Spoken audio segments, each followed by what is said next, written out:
AllBall TV. They scared, but I'm not. They don't like comentario. Y suscribe. A Knicks chat. He put out an interesting tidbit, which I didn't see until he said it. This guy always fills us in about. I'm 41. He always fills us in about the latest news and just always on point. Signed with CAA. Oubre just signed with CAA basketball, which means he is now a part of the CAA Mafia. And it also means he is going to be a free agent target for the New York Knicks. The only way they'll be able to sign him is if they do have that full non-taxpayer mid-level exception. The first year starts at about $13 million per year. And over 4 years, it could pay out a maximum of $55 million. And I would be really intrigued by the idea of signing Oubre. Only way that could happen, though, is if the Knicks do waive Bojan Bogdanović. And I think it could make a lot of sense. Oubre, a much better defender, still just 28 years old. He could bring you a versatile piece off the bench at 6'7". He can get out and run in transition. But I worry about his three-point shooting, a career 32% shooter from downtown. I wonder if that messes up the spacing. But I want to hear from you. Do you want Oubre on the Knicks? Let me know in the comments section. That's our guy. I gotta put him in the description. Knicks chat. I mean, he has more than enough followers. He don't need me, but like we said yesterday, we show everybody love. Flea, what do you think, real quick, about Kelly Oubre? His contract right now, he's at $2 million, but like he said, he signed with CAA. Somebody in the comments, nostalgic Nick, you saying he signed for $12 million? You got the inside scoop, my brother? What's going on? Philly would be nuts to let Oubre walk. But yeah, I would love him on our basketball team. I think those are the type of signings that you make if you're the Knicks. That's the type of signing you make. You don't, you don't go out there and blow up the whole team if you don't get a needle mover. I don't think Kelly Oubre is that needle mover, but he's definitely an addition to what we do. Definitely a way better defender than Bogdan. Obviously not the shooter Bogdan can be, but Kelly was great for Philly this past season. Great. And he's really been great everywhere he's, really been, to be honest. He was great for Charlotte, right? They were a bad team, but he played really well. Yeah, I like the addition, personally. I believe that the way they were talking about his defense, it was a little bit, I don't want to say overrated, but it was okay. I wasn't that impressed with him, but man, oh man, great backer for OG. He's just he's speedy, athletic. We're missing that in the Garden. The OG slam dunks, the Oubre slam dunks, they get it going, man. They get it going. That's what we need. That guy cutting to the basket, getting everybody. When we get offensive rebounds, he'll get it back. He moves around. He can cut to the basket a lot. We don't have too many players that could dive and finish. And that's what I mean when no disrespect to Kyrie. But when you're bigger, it is what it is. Bigger guys can flush it on you. And he's exciting. 94 feet, Oubre. He can pick him up 94 feet. Not a great three-point shooter, exactly. That's the thing that I disagree with our guy on Knicks chat. Replacing Bojan with him. I think his name is Bojan, by the way. I've been hearing him say Bojan. That's tough. Bodega Bogey.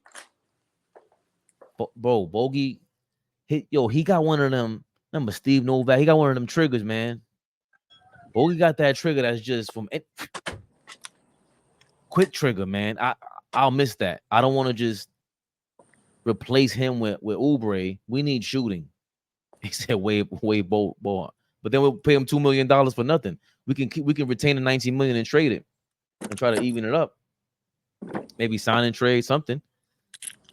But maybe he'll learn a little bit more defense with Tibbs as well.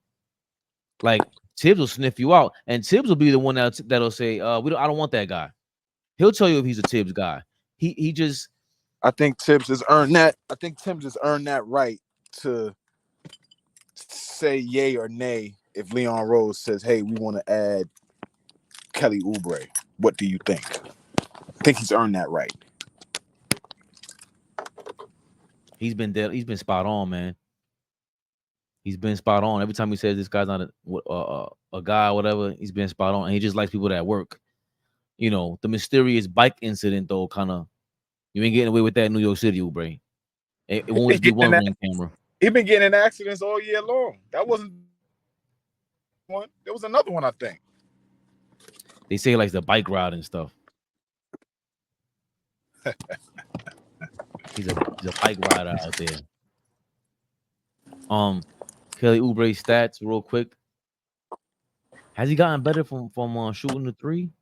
I didn't realize he was in the game. He's that old? What 28 maybe? Oh, 28. Okay, but he got 10 seasons in the league. So he came out of high school? No, he did 1 year at Kansas.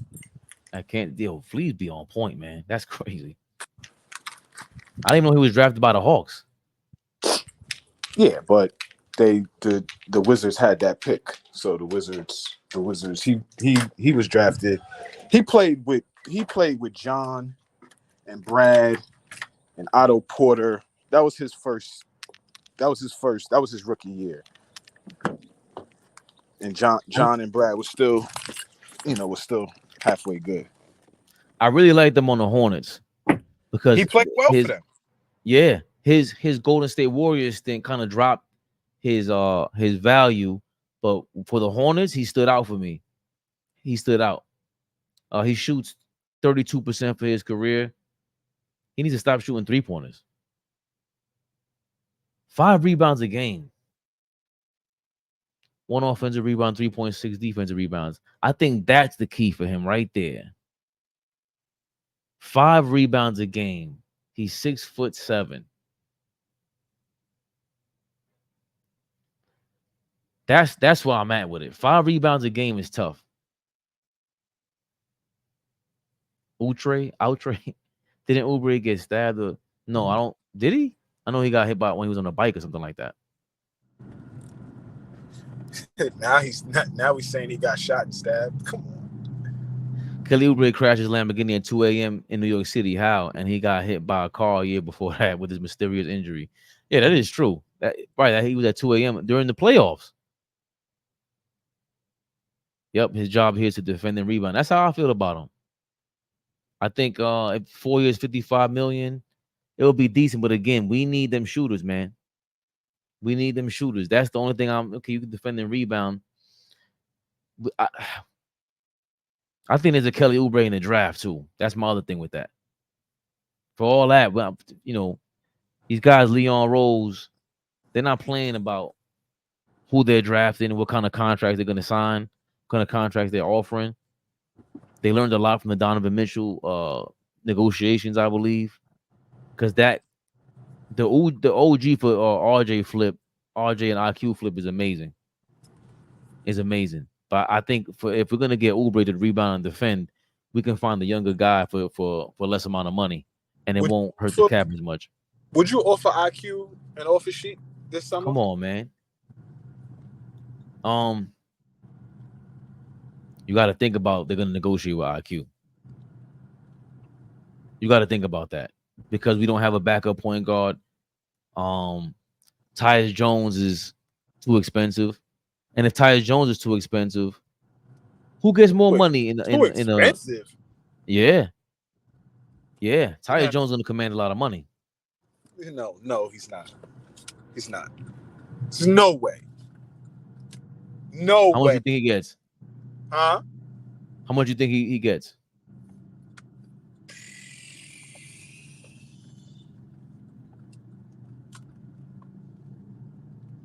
I don't know. 10 to 15 a year. Tyus Jones is a serviceable starter, but a absolute backup point guard. Ain't no way he's gonna put somebody in a position that the Wizards were garbage last year. They were the worst team in the NBA. Nah. He's a good pickup for a good team, but he ain't gonna command no real money. I don't think. But and then is IQ okay with being a backup to Jalen Brunson after starting the whole season for? I mean, starting for the remainder of the season with Toronto. Like, is he okay with that? I think that Canada tax is crazy. It's even crazier than the New York tax, and also the culture tax. I don't know if Toronto feels like New York for him. He loves New York. Immanuel Quickley loves New York City. He came to our playoff game in Philadelphia. Sure did.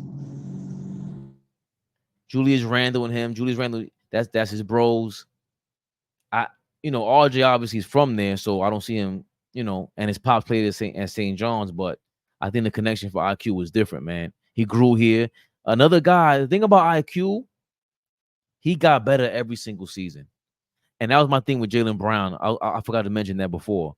Anybody who gets better every year and shows it and is unafraid, unapologetic about it, you don't have to be loud. You don't have to be, and Jaylen Brown is, bombastic. IQ is as well. IQ's a crowd guy. He goes crazy with the crowd. I think he misses the Garden, man. I think he misses the Garden, bro. And he's gonna. I think a 2-year deal might be on the horizon for him. He might sign for the cheap, man. 2 years, 34 million, something like that.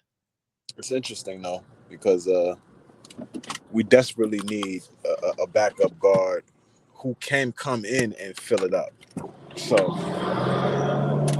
I'd be happy to see him. Let me get out of here. Yeah, I'm gonna get ready to close it out. Why would IQ go from playing the backup? Are we live? Big Flea, never the little one. Sir. Why would IQ go from the playing the backup when he's just been a starter already? We have to be realistic. Plus, the Magic is checking for him anyway. I get it, LB. I get it. But I'm just creating a reason why. I think being a part of something, being a part of winning, I think that has to factor for people, man. I just think it does. Of course, it can be unrealistic, but if I'm gonna speculate and look for a reason why, that would be why. Why not would be your exact reason. If he wants to start and he believes in himself being a starter, going competing against Jalen Brunson, then you're absolutely right, LB. How the hell can we argue that? Because it's all speculation at this point. It's all speculation and hope. Because to be a backup point guard, imagine him with this lineup now.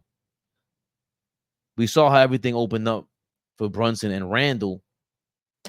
Everything would open up for IQ. And he's not doing, he didn't really do that well in Toronto. He didn't really do that well in Toronto as a starter. He can hide a lot more with the Knicks. He's not a great one-on-one defender, but he's handsy. He gets his hands on a lot of passes, a lot of handles. I'm just speculating though, LB. But he was looking for the $24-25 million that Brogdon was getting, who at this point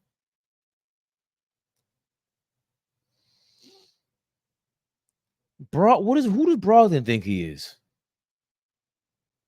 Are you a starter in the league?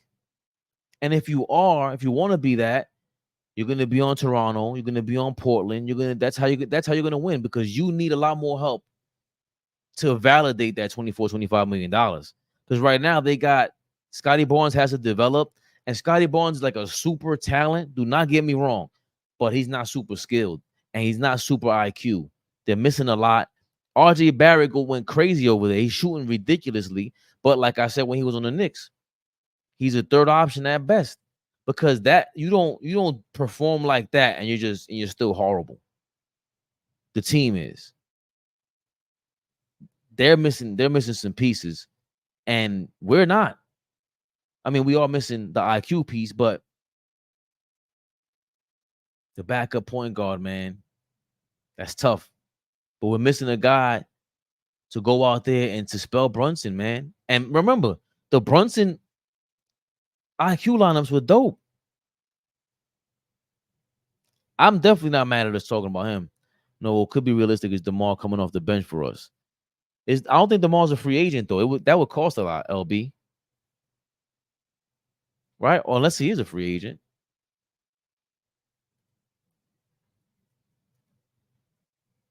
DeMar DeRozan contract. He isn't a free agent. No, he is a free agent. You're right. Ooh. And DeMar brings the ball up. And DeMar is tough. Like his mid-range. You know my only beef with that is LB? And Flea's not here. Flea's gonna curse me out. He's gonna curse the camera out, the phone out. And he might jump back in after I say this. It's with Tibbs. Because DeRozan's all right defensively, but on the offensive end, you got to draw plays, and you got to know at the end of the game, DeRozan can win a game for you. And he's a threat in the mid-range. Are you going to call more plays for DeRozan in the mid-range? He's a weapon. And I'm not sure if Tibbs is good at rotating and then saying, hey, let's do this lineup to have you guys play for DeRozan for this amount of time. I don't know if we had a one-on-one player like that either. Brunson's the only one. DeRozan will be in that realm, but to your point, DeRozan might be washed.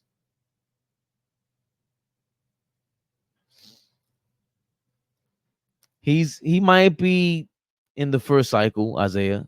We'll go on his way to the second. To your point, Isaiah, you might be on to something with that.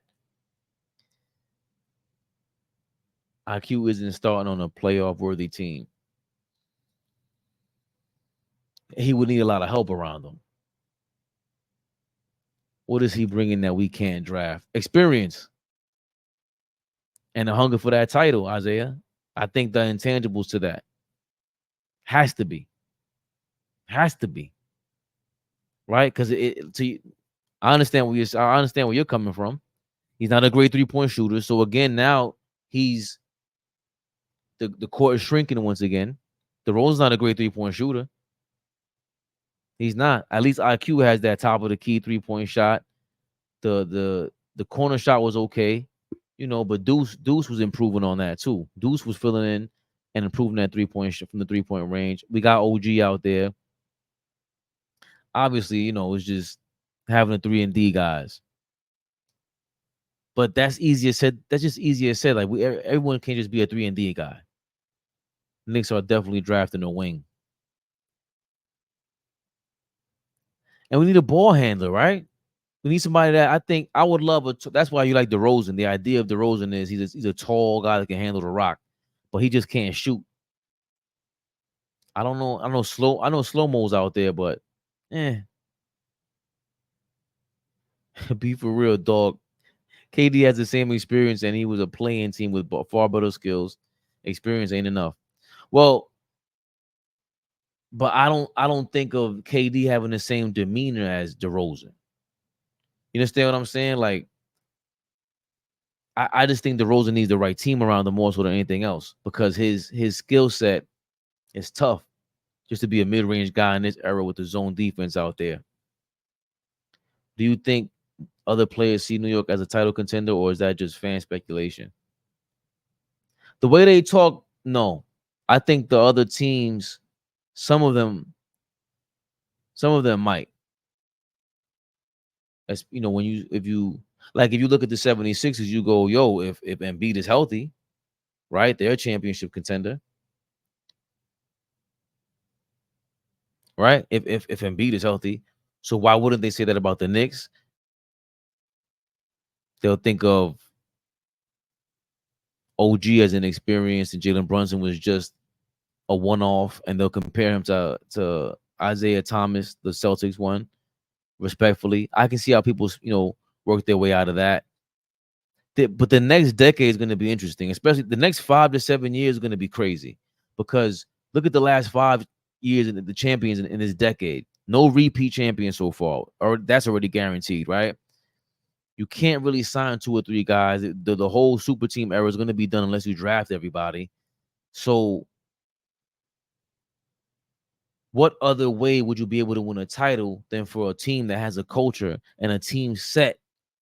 And you go, you know what? If I take less money, I can show y'all I'm willing to play and sacrifice to go win and sign a 2-year deal or whatever it is. I think we're going to see a lot of that. We're going to see an elite player in the next 2 or 3 years turn down a crazy bag just to win a championship and go get the real bag. I think we're going to see that, because what's the point of playing basketball when you're great and you're going to be frustrated with $400 million and you have to hear about it from us, because you're not going to be able to escape anything. We tweet about everything. We Instagram everything. Everybody's on Instagram. Everybody's on social media as much as they claim they don't or they're not. You're going to have to hear about us. So turning down a little money can help you. And again, nobody's saying this. Nobody, I don't know why nobody's talking about it. I would love to speak to somebody who understands the CBA for real, because the players are now able to participate in the equity of a team, in the equity of an organization, and you don't even have to play for the organization. So I'm wondering when that's going to go into play. I really am. Like, Jalen Brunson can really own a piece of the Lakers if he wanted to, and vice versa. LeBron can own a piece of the Knicks.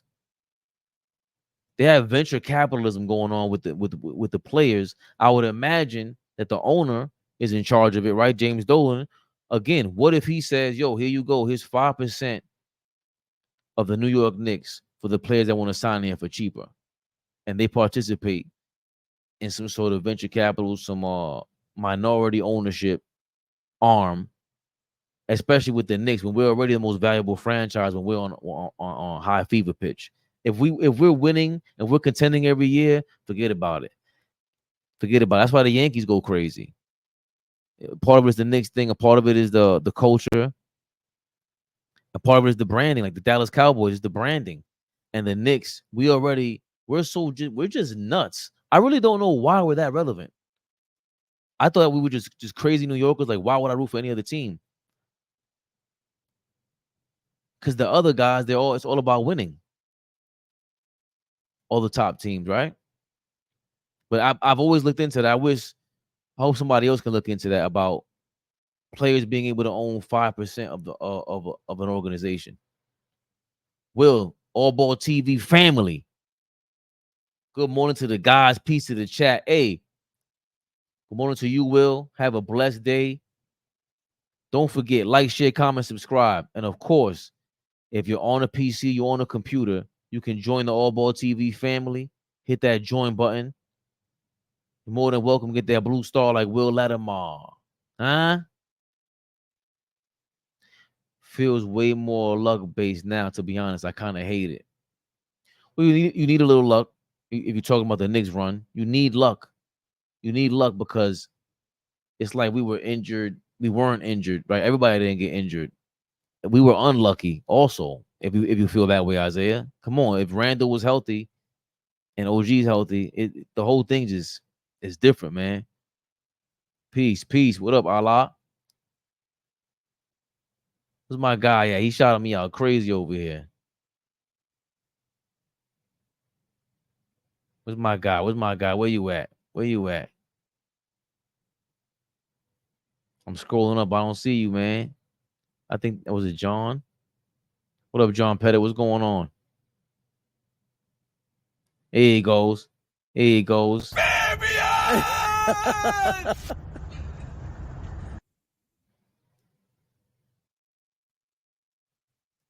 I mean, with the new rules and team building. Yeah, you're right.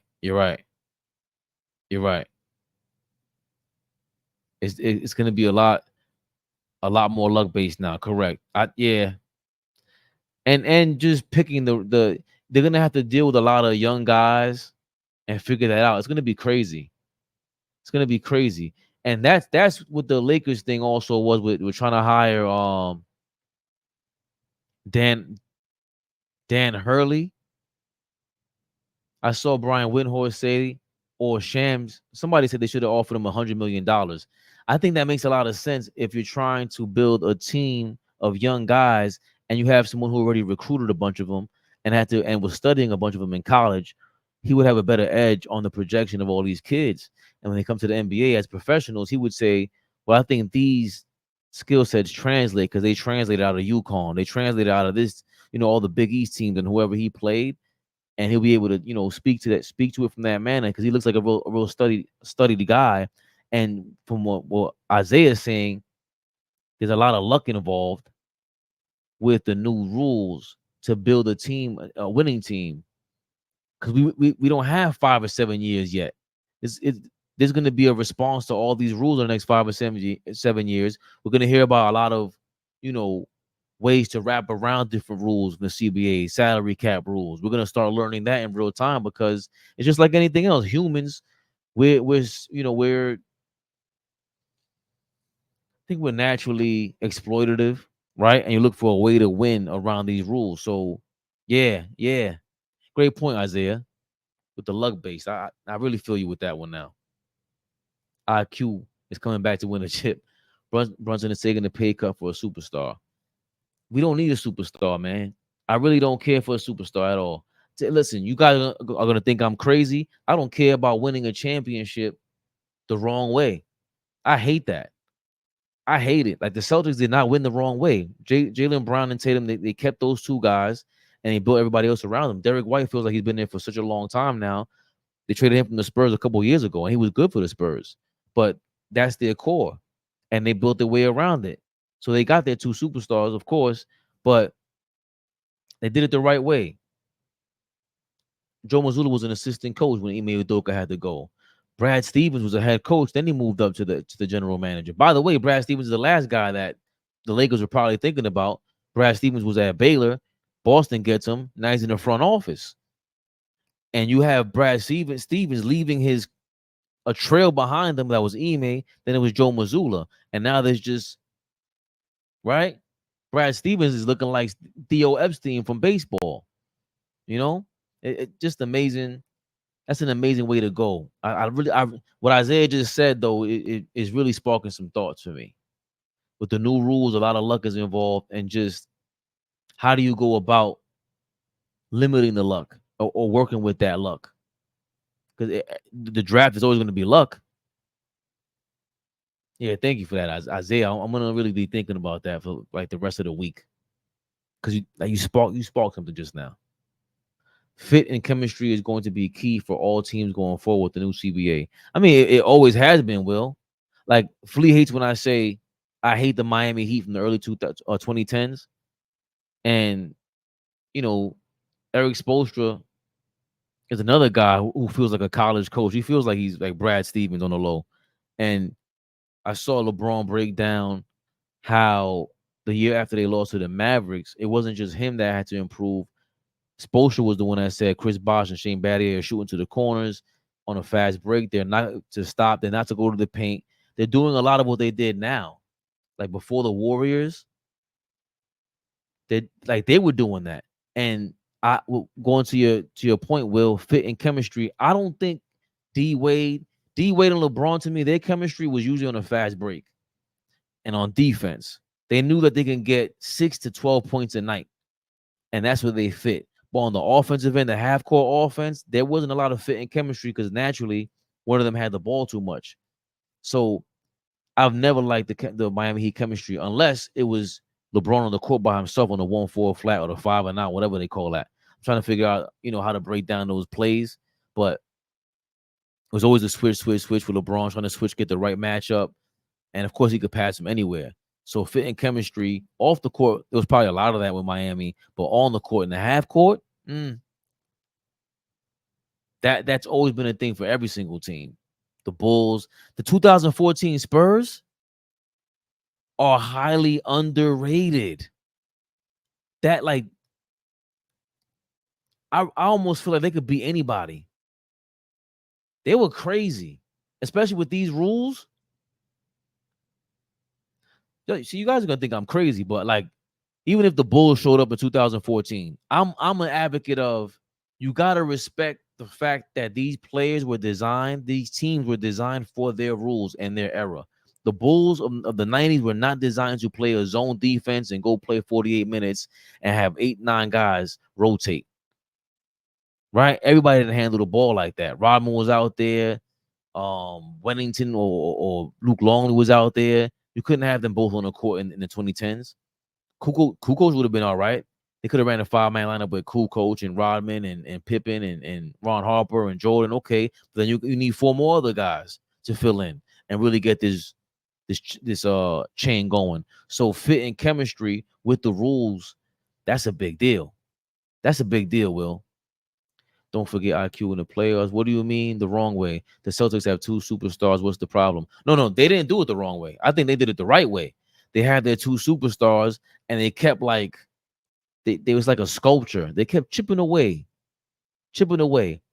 We just spoke about I don't know if you caught on late, LB.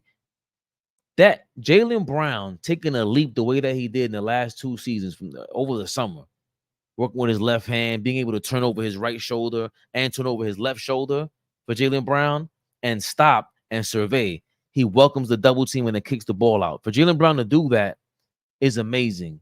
To finish at the basket going left is amazing, right? So he took a leap up. And also the Celtics took a leap up at the point guard position from Marcus Smart to Jrue Holiday. That's a gap up. There's a clear gap up with Jrue Holiday with IQ. His IQ is just way more impressive than Marcus Smart. Marcus Smart he cost them playoff games, literally, by just taking the ball and doing whatever he wanted to do. That was insane. Jrue Holiday is not doing that.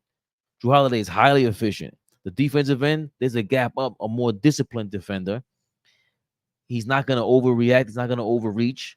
Just tough. And then you have him alongside Derek White. You see the difference. You see the difference a year makes. So they didn't build anything wrong. They built them perfectly. And then they're just missing a little more toughness, but they're about to win it all. I can't say they did it wrong at all. I said the Miami Heat did it wrong to me. I thought that LeBron and D-Wade, they were forcing it, which sounds crazy because they won too. Brunson needs more help to realistically win a chip. Hell yeah. Yeah. But it might be in Julius Randle nostalgic. And remember, like I was not a Julius Randle guy. The Knicks, all I was ever saying was Julius Randle's a third option, or he could come off the bench. He could be a 6-man. And the Knicks have made it so that he's a third option. He's a third best player, I should say. Because if everybody's healthy, it's the best players on the Knicks. If everyone is healthy, it's Brunson and OG Anunoby. You can flip-flop them if everybody's healthy. And they're going on all cylinders. Either one of them, OG's a 2-way player. And the third best, to me, healthy, is Mitchell Robinson. Mitchell Robinson is impacting both sides of the court with the offensive rebounding, extending the offensive possession. And of course, on defense, we can do the Embiid. He might be played off the court a little bit, similar to Gobert a little bit, but he's more mobile than Gobert. He does a lot, and he uses his skill set to dominate. Like a lot of guys like LeBron early on in his career, Lamar Odom, I always point to Jason Tatum. Sometimes when you have too many tools in the toolbox, you get overwhelmed.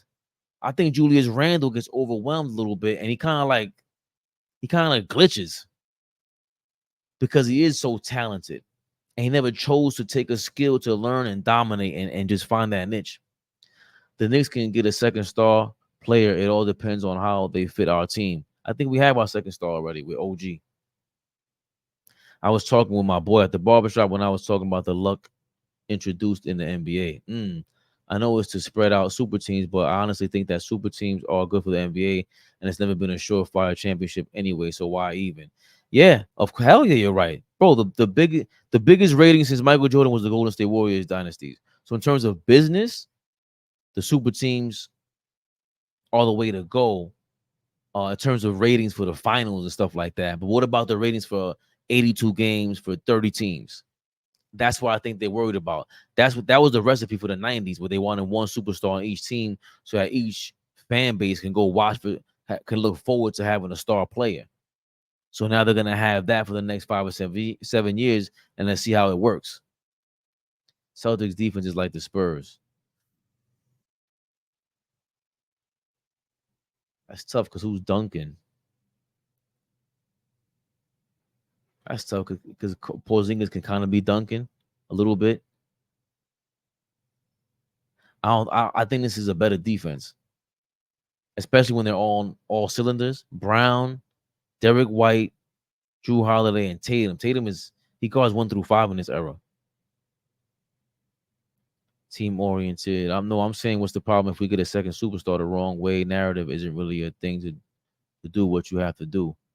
Yeah, you do what you have to do. I think going against the fit and chemistry, I'm always against it. Like if Giannis is available for Julius Randle and how many picks, you make the trade because it's kind of like it's an MVP. It's 2 MVP candidates on the same team. This ain't just an All NBA fringe All NBA guy every season. Giannis is an MVP. Then you have Malone, another MVP. Doc Rivers always also spoke to that in the Bill Simmons podcast. Dame Lillard admitted to coming in a season out of shape because he was worried about being traded and getting hurt. So if he's working out and he gets hurt, then he can't get traded, right? Also, he was trying to get healthy. As he was getting healthy, he noticed that Dame Lillard didn't get the ball in transition after a made basket enough. He said 80% of like Lillard's plays, he would get the ball after a missed shot or a made shot in Portland. So it's like they took everything away from him in Portland after a made or missed shot. So Lillard is used to having a ball in his hands. With Milwaukee, they said when they get a missed shot, Giannis gets the rebound. They want Giannis to push the ball up because that's a mismatch. He's pushing the ball up and creating a mismatch automatically. But on a made shot, he said Lillard should have the ball in his hands every single time, 90% of the time, because he needs to get into his style. Doc Rivers to me is just like a puzzling coach. Because every time he talks, I love when he talks basketball. He's very honest. And he sounds smart. He just does. He said that Luka Doncic, he felt like he was going to get thrown out in the middle of the game last night. He saw it coming. He knew the referee, the crew, they weren't going to play any games with him, and he felt like he got caught up like every other superstar does with trying to get a call. But yeah, getting a second superstar, we see it in Milwaukee how it didn't work out, and Doc is, I don't know if he's shooting Dame Lillard some bail, but getting a second superstar like Giannis is worth it, MVP caliber guy. But who else is another superstar? Because for me, again, when we say the word superstar, that has a lot more to do with our popularity. How popular is this guy? That's how I feel about that word superstar. We ain't talking about the fit, making somebody better, in my opinion. That has everything to do with popularity. Now, if you're a superstar talent, superstar skilled, that's a different level. We talking about Giannis. He ain't available really, right? Jimmy Butler might be available, and that's kind of scary in itself. Because who do you trade him for if, let's say, he is available? Randall's money doesn't match, and that's going to affect the cap as well. It got to be dollar for dollar. I'm learning the CBA, y'all. I'm not going to front on you.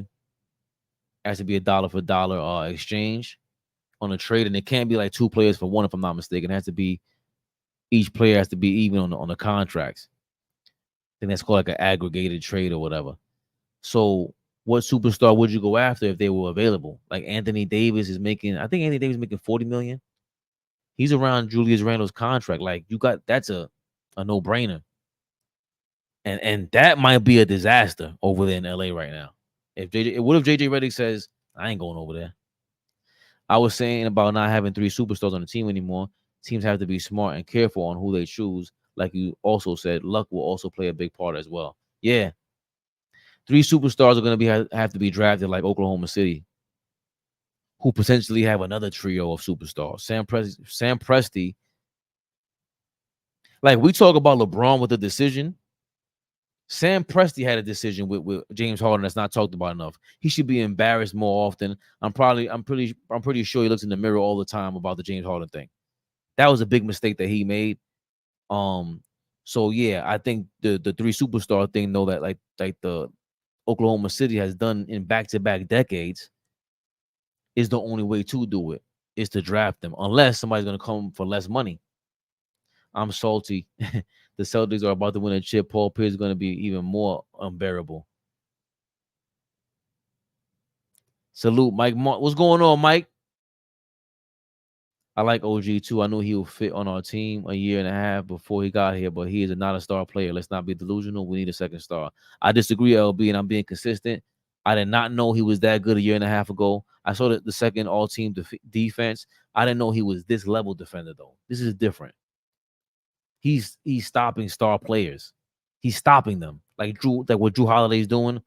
But I think and then some, because Drew Holiday can't guard Embiid. He can't guard Joker. He was guarding these big time players. So that's a real chess piece. That to me, that's a superstar skill, superstar talent. He's not a superstar in terms of selling tickets, and maybe as a result of our winning, he can do that. But he's a superstar defender. KP can defend too. Yeah, I mean that's what I loved about him when he was with the Knicks, man. It was his defense. He was insane.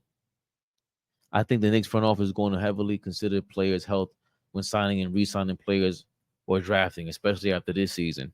Maybe I think a part of them being unhealthy is what makes the players also diamond in the rough, right? You're always taking a risk. That's how they found Mitchell Robinson, right? It might be better to get a slightly better player that's healthy versus a great player that's injury prone. Hell yeah, especially if they fit. CBN. What does that mean? Giannis and the KD, the only player I want for us. KD is not worth. He's not an MVP candidate anymore. He's not, because how much of our team are we gonna have to sacrifice for KD? You know what I'm saying? Giannis, if you get rid of Randall and Mitchell Robinson, it's like you get some more shot blocking back. You get like stellar rebounding back. You get the scoring back. Defensively, I think he's still a bit overrated. But imagine him trying to learn Tibbs' defensive scheme. Like that level of talent learning a defensive scheme is probably kind of like ridiculous. Ridiculous. Maybe man AD. Oubre off the bench isn't bad. Yeah, it's not, but to replace Bogey, and we need shooting. We need shooting. I'm not trying to get no players that shrinking the playoffs, so don't show up due to injuries. Jimmy Butler's out of the question. Great point, LB. Checkmate on that one. Checkmate. I wave the white flag. You are correct. I stand corrected. I don't know what the hell I was thinking. I'm tired. Deuce, Rocas, Chenzo, Oubre, Isaiah off the bench. How is Rocas shooting? I've been hearing mixed things about him. How's Rocas shooting? JB, Booker, OG, Bridges, Cat starting. Cat who? Cat who? Let me take my glasses off. Cat who? Not in this city. Hell to the Nizzo. That's a big hell to the Nizzo like Lizzo. Thanks for putting a question mark at the end of your title. It saves me the trouble of listening to rumors. You know what? I appreciate it. I'm listening to you guys. I don't want to clickbait none of that stuff. I'm trying to see how it works, man. Couple more rumors and I'll get to it. Top of the morning. What's going on, baby? Tayshaun Prince was playing good defense on Kobe Bryant, or was he a star player? He was a star defender. Superstar defender. I get Jimenez, Julius, Mitchell Robinson will be the ones to be traded, and I'm completely cool with that. That's the only player I'm trading for Julius for or KD. Dominican Cat. No. Cat is weak. Yeah, Cat is weak, bro. Come on, man. Me and AllBall go at it about him. Giannis health though. Yeah, man. Yeah, Giannis is unhealthy too. Who the hell isn't unhealthy in this era, man? JB, McHale, OG, Randall, Ihart, Cat, and Booker are tight with Mr. Rose. Ooh, and I hate that about Cat.